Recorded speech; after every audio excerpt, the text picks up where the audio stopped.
On a cluster of tiny volcanic islands in the Banda Sea, a spice worth more than gold would turn plantations into killing grounds, and one small island would one day be swapped for Manhattan. Begin with a seed, not gold, not silver. A wrinkled brown kernel wrapped in a lace of scarlet mace. For most of human history, this seed grew in only one place on Earth, the Banda Islands, a scatter of volcanic specks in the Banda Sea.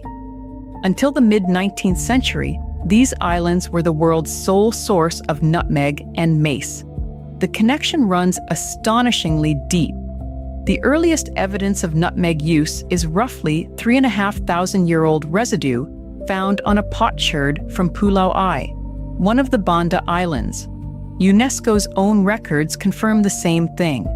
The Bandas were the original and only location of nutmeg and mace production during the colonial period. And the people who lived here were no isolated tribe.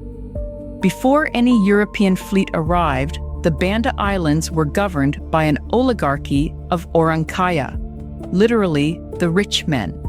And the Bandanese were active, independent traders who moved their spice into networks stretching across Asia. So how did something as small as a seed come to be worth killing for? The answer lies in a number so extreme, it barely sounds real. Part 1, a markup worth killing for. Here is the number. 10 pounds of nutmeg cost about 1 English penny at the Asian source. That same nutmeg fetched 2 pounds and 10 shillings in London, a markup of roughly 68,000%. Read that again? 68,000%. This was not profit. It was alchemy, turning a garden seed into a fortune. But the transformation had a body count. The voyages that carried nutmeg to Europe killed about 1 in 5 sailors along the way. Men died so that a spice could cross the world. And the Dutch understood something the rest of Europe did not. If you controlled the only source, you controlled the price forever. By 1760, nutmeg was selling in London for 85 to 90 shillings a pound, a price historians attribute to deliberate, artificial Dutch inflation. Consider the patience this required. The nutmeg tree takes about 5 years to fruit. You could not simply plant your way to wealth. You had to own the ground it grew on. And that is exactly where the killing began.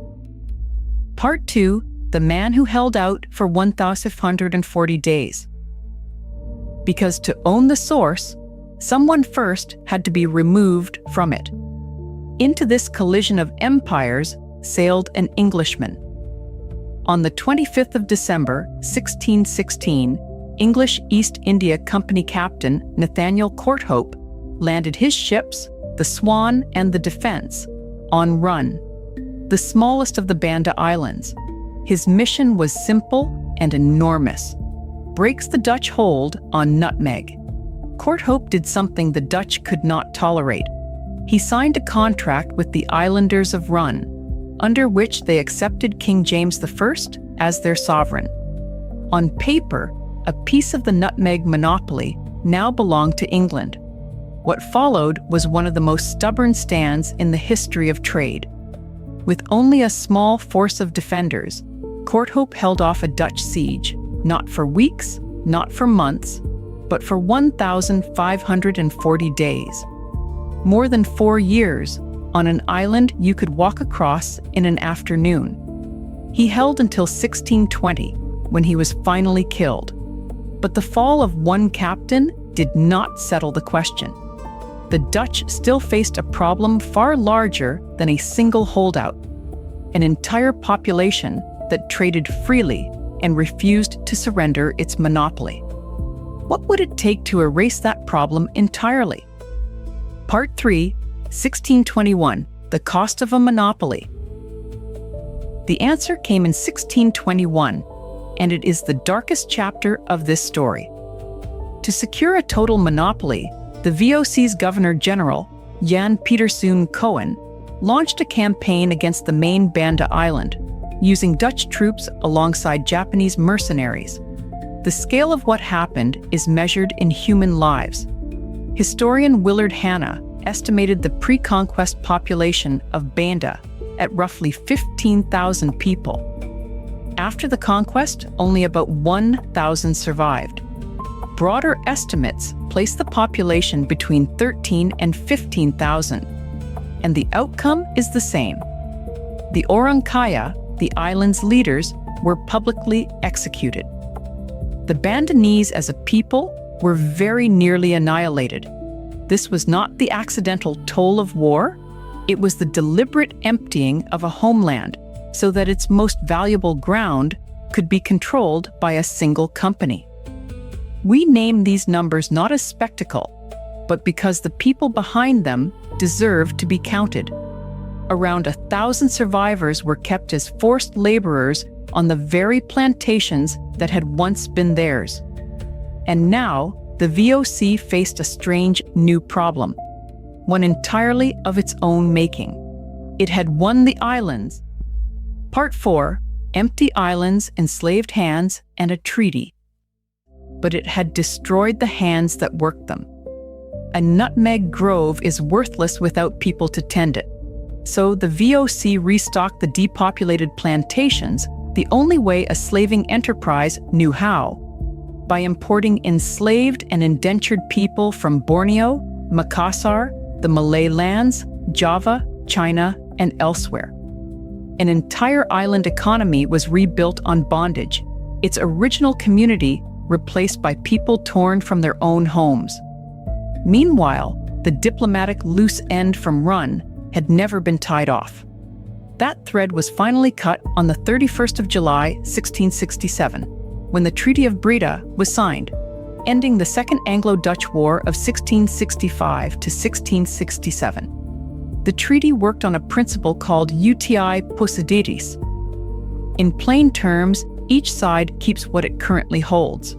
Under that rule, the Dutch kept Suriname and, crucially, the island of Run, sealing their total nutmeg monopoly. And the English? They kept New Netherland, including New Amsterdam. That town on the tip of an island would be renamed New York. This is the swap history remembers, a speck of nutmeg-bearing rock, traded away to keep Manhattan. At the time, Part 5, the seed escapes. It looked like the Dutch had won the better prize. But monopolies built on a single seed have a hidden weakness. The flaw in the Dutch plan was biology itself. A nutmeg is a living seed, and living things travel. The monopoly was broken, in part, by simple smuggling. In the 1760s, a Frenchman named Pierre Poivre transplanted nutmeg seedlings to Mauritius, carrying the impossible commodity out of Dutch reach. Once the seed escaped, there was no calling it back.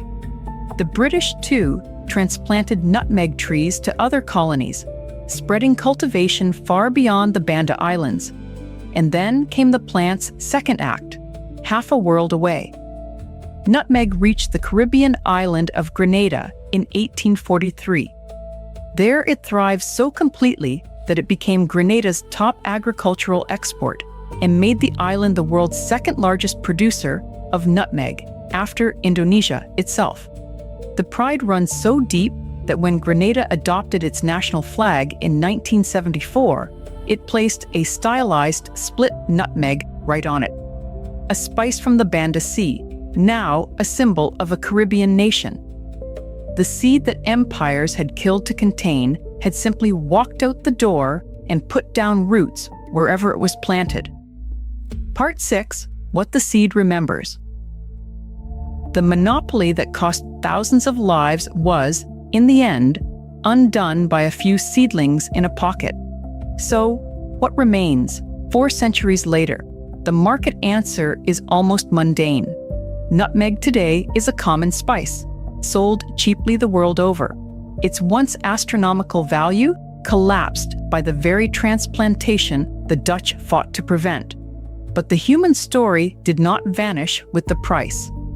When the conquest emptied the Banda Islands, refugees fled, and many of them reached the K Islands to the east.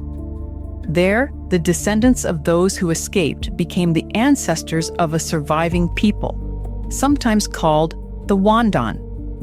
Survivors of the conquest relocated, kept their regional trade networks alive, and Bandanese-descended communities endure in the K Islands to this day. That is the part of the story worth holding on to. The Orang Kaya were executed and their homeland seized, but the people were not entirely erased. Their descendants carry the memory forward on their own terms. It is worth sitting with the arithmetic of it all. A seed worth a 68,000% markup. A captain who held a tiny island for 1,540 days. 15,000 people reduced to 1,000. An island swapped for Manhattan. And in the end, a single smuggled seedling that dissolved the whole bloody scheme. The value we place on things and the price other people pay for that value is the oldest story in the world.